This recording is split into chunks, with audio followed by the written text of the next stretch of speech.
Yeah, this is case number 271 on the calendar in the matter of Scheibel versus Lukowski.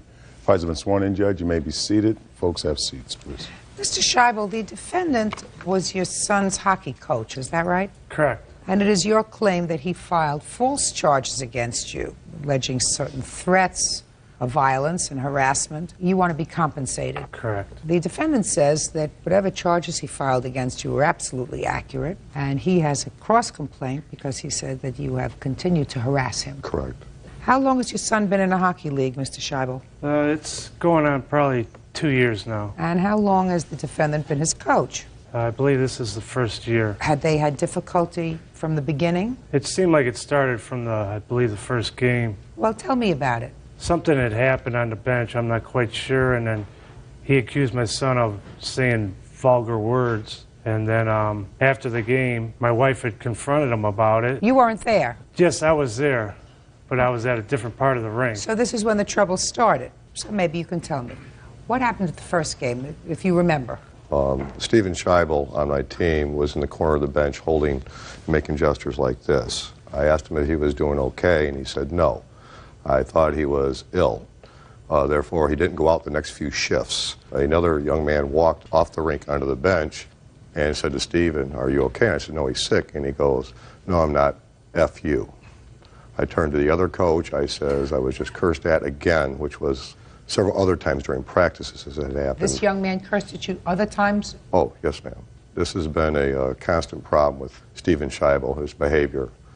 We as coaches took disciplinary action by benching him. And in this particular case, I was the one that went and approached Mr. and Mrs. Scheibel outside the rink to advise them of their child's behavior. I said to Mr. and Mrs. Scheibel, I want to let you know of an incident that took place, what their son had said to me. Mrs. Scheibel then called Steven over and asked him if he said, "Did you say F you?" And Steven said, "No, Mom." So he lied? Yes, ma'am. And then... Sure you did. And then Mrs. Scheibel started yelling at me, "Don't be making things about my son." And so she's an idiot too? Yes, ma'am.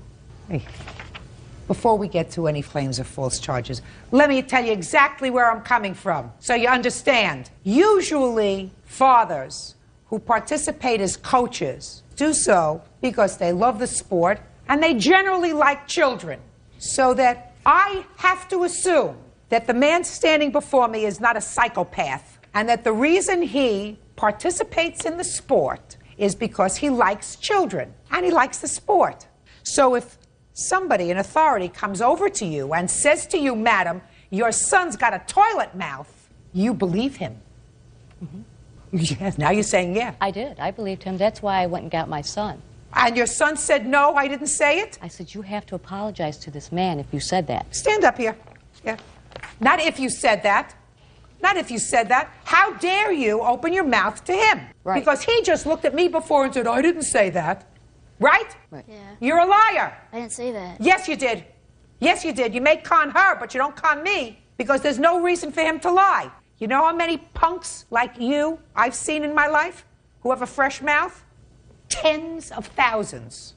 And the majority of the ones that continue to get in trouble come from parents who don't think that they do anything wrong, who blame somebody else. There shouldn't have been a question, "Did you say it?" No, not "Did you say it?" He said it. He lied to you, he lied to me. The only thing is, I call him. Now sit down. What happened afterwards?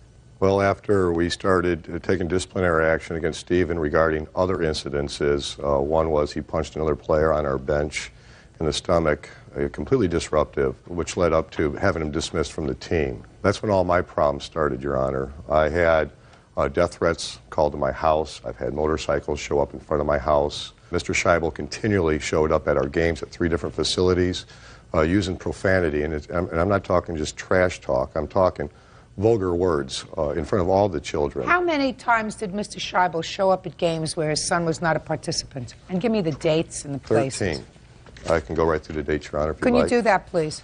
On August 4th, Go ahead. that's the time that Mr. Scheibel came after the other coach and I. On August 6th, he showed up at the Great Lakes Sports Facility in Fraser. What were you doing there? My son was supposed to be playing, and my son went down to the locker room, and the coach's wife, she had told him that he's no longer on the roster. So did you stay or did you leave? Well, I went down there to see what was going on, and she came up to me And I told her, I said, why are you talking to me? You have a PPO out on me. Who had a protective order against you? Mark and the coach's wife, which I don't understand. When was that issued, sir? I believe it was 8-4 or 8 something. The 8. Can I see the protective order, please? All right, so now he knows that the kid's not on the team anymore. Now it's August 6th. If he ever knew Actually, before... Your Honor, he had been advised the previous evening when... Fine. I assume he knew the previous evening and he Right. came down there just to test it. But when was the next time he showed up at a game? On August 10th, he showed up at Joe Dumar's field house, a different facility that we were at. And What at were you that- doing there on the 10th, sir? Was that the day, Stephen, did he play? Did he play on that date? No, ma'am. Was he scheduled to play? No, ma'am. What were you still doing involved with this hockey team, sir? Your son was kicked off the team because of his behavior. What were you still involved for? He was still playing at this Yeah, time. he wasn't kicked off yet. He technically was not kicked off until, I think it was August 12th. Fine. After August 12th, did he show up at any game? On the 12th, he showed up at Great Lakes Sports Facility in Fraser and threatened the other coach, his wife, and myself again. What did he say when he showed up on the 12th? He said that we better put his son back on the team. I haven't seen the end of him. I will pay. Basically, I don't know if it was this conversation. I better sleep with one eye open. Judge Judy continues in a moment. You said, my son better be back on this team or you better sleep with one eye open. That's a threat. And I believe never you said said it. Oh, yeah. Real cases, real people. Judge Judy. David Scheibel says after an incident at a hockey game, his son's coach, Mark Lukowski Sr., filed false charges with the police. Mark says David threatened his life. Now, on the 8th, there was a protective order issued. What was that based on? Your Honor, I had received the threats, and he continually came to the facilities. I was for fear of my children and my family. Okay. I contacted an attorney. They advised me to go get a personal protection order. Was that subsequently extended at any time? No, Your Honor. They filed. I was for fear of my children and my family. Okay. I contacted an attorney. They advised me to go get a personal protection order. Was that subsequently extended at any time? No, Your Honor. They filed for motion for dismissal, and we went before the judge on August 26th. And at that case, the judge read Mr. Scheibel the Riot Act and advised him if he sees him in his courtroom one more time, he would be going straight to jail. He has the minutes. Let me see the minutes. Okay, great.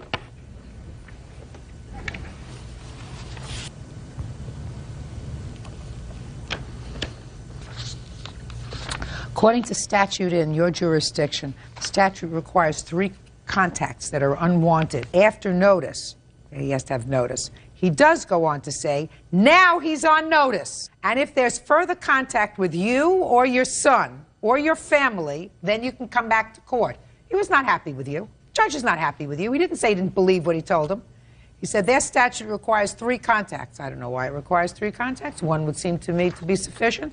However, you have no right to come in and sue him. Absolutely none. If you put him in fear because of your conduct, then there is no question that by going to the games where you didn't belong, after your son was already on notice that there were problems, and you put yourself out there, he had a right to say, I feel threatened, and I'm afraid, and go to court and seek a protective order so that you would stay away from him. And the protective order is very simple, Mr. Scheibel. It says you're prevented from assaulting, attacking, beating, or molesting him, which you shouldn't do anyway. Interfering with petitioner at his employment, education, or engaging in conduct which impairs petitioner's employment or education, you can't do that anyway. Harassing him, approaching or confronting him in a public place or on private property, you're not to do that anyway. But it also says you're not to appear at his workplace or residence. They've laid those things out. The first part of this protective order prohibits you from doing what the law proscribes anyway. So what's your complaint? He has no proof that I did all these I believe him. lies. Oh, I believe him. Well, I called believe his that house and made fire threats? No. I'm discounting that. The court discounted that. I read what they said.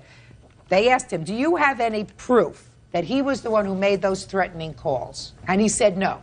I'm discounting that. I am not discounting the fact that you said, my son better be back on this team or you better sleep with one eye open. That's a threat. That and I was believe never you said it. Oh, yeah. No, I didn't. Oh, yes, I believe you said it. Because I don't believe that somebody who gives up their time to coach a hockey team with children wants to be confrontational. He's had 3 children walk off this team crying. So and what? now they're all on my team. Good for you. I hope your son doesn't curse you. If he had lied to one time, well, it says he didn't lie again. What do you mean if he lied once? When did he lie? About the motorcycles? No. He didn't lie about that, sir. Listen to me very carefully. What he testified in front of me was that right after your son was dismissed from the team, he started to get threats. He started to get phone calls. Motorcycles started coming around his house. That's what he testified before me. He didn't say he saw you on the motorcycle. He didn't say he did the threats. He said it was coincidental. I'm discounting all of that, sir. I'm saying I believe him when he says that you said you better put my son back on the team or you better sleep with one eye open or you haven't heard the last of this. That's enough of a threat. Now, let's get to your counterclaim. I'll hear it. Okay, Your Honor. On August 24th, my son Eric was playing a hockey game in the town that Mr. Scheibel resides in. At that time, Mr. Scheibel volunteered to be the scorekeeper during that game. At that time, he started making harassing comments to my son while he was playing hockey. A police report was filed and made, and intimidation and stalking was the offense, and I have a copy of that if you'd like to see it. I'll look at the police report. This was the day prior to going back to the PPO hearing. At that time, my son had to discontinue playing hockey at that place. He had made the... Just a minute. Do you have copies of any of the emails that you allege that Mr. Scheibel sent to your son? No, Your Honor, I do not. I was called while I was out of town that Mr. Scheibel had sent an email to my son, Eric, and basically it was a non-threatening one, although an intimidating one, by indicating... I just asked you if he had copies of the emails, sir. I didn't ask for an explanation. No, I don't. Mr. Scheibel, did you ever approach one John Savage with regard to your son being thrown off the team? The father? Yes. John? I don't know his name, but I believe that's his name, yes. And when you approached him, your husband was around? No. You went back to where your husband was seated after you spoke to Mr. Savage? Correct. And your husband cursed at Mr. Savage? Yes. I was crying at that time. Your husband cursed at Mr. Savage? Yes, correct. And you told your husband to be quiet? Possibly. And that's because he was behaving badly? Well, I do not like cursing, period. Step up, Eric. Eric, I want you to tell me what it was that Mr. Scheibel said or did to you that frightened you. When I was skating by him, he would always go, "I'm over here, Eric. Come over here, Eric." Is there any reason for that, sir? Is there any reason you were calling his name at hockey games? I wasn't. Why do you think he would say that you did? I don't know, Your Honor. Could it possibly be that because his father had a protective order against you, that you felt as if he could get his goat by making his son feel uncomfortable? No. You would never do that. No, I wouldn't. You're not a hothead. He has tried to provoke me. No, you're not a yes. hothead, is what I said. No, I'm not. Can I say something? Yeah. He's talking about approaching his son. He walked by my son and said, "My son is going to kick your ass." Bad behavior. Very bad behavior. Very bad behavior. I also have a police report, too, Your Honor, that he has implicated my husband, my son, and another member in stealing, larceny from a building. We've been approached by people. "Oh, you're the people that have the PPO against you. Oh, you're the people that, stole tiles."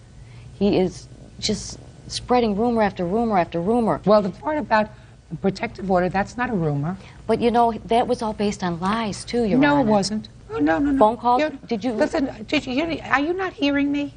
You said Are you not hearing me? You were ignoring this, correct? Are you not hearing me?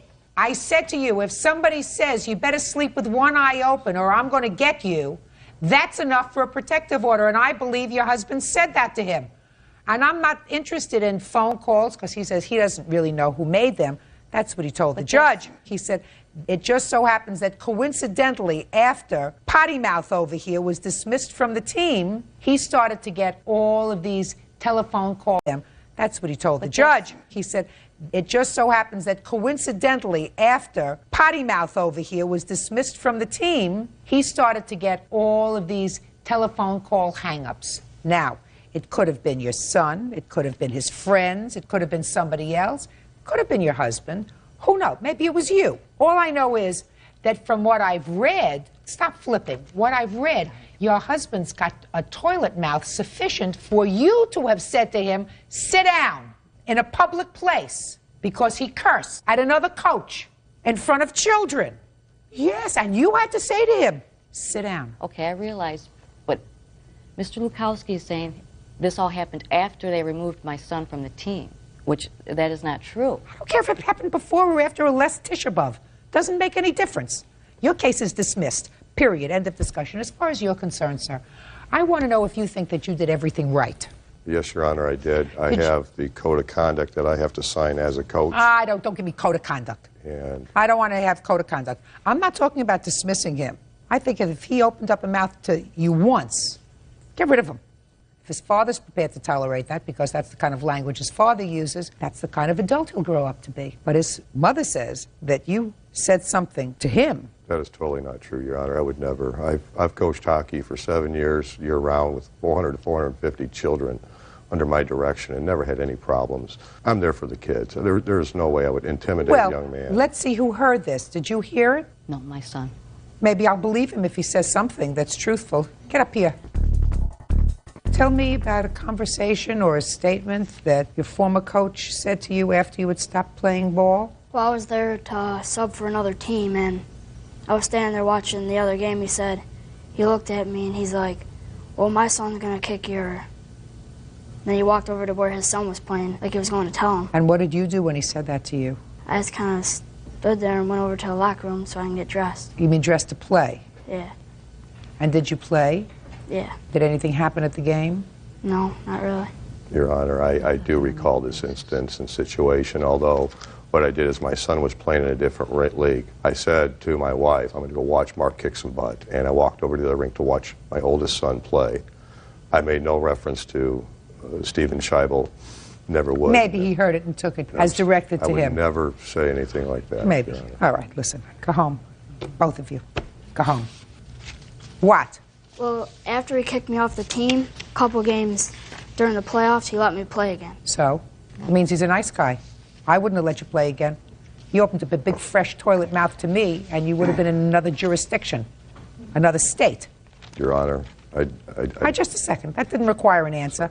What I'm trying to get through to him is his mother may believe that he never said the words that he said to you. He learned them at home. He sees that they're commonplace.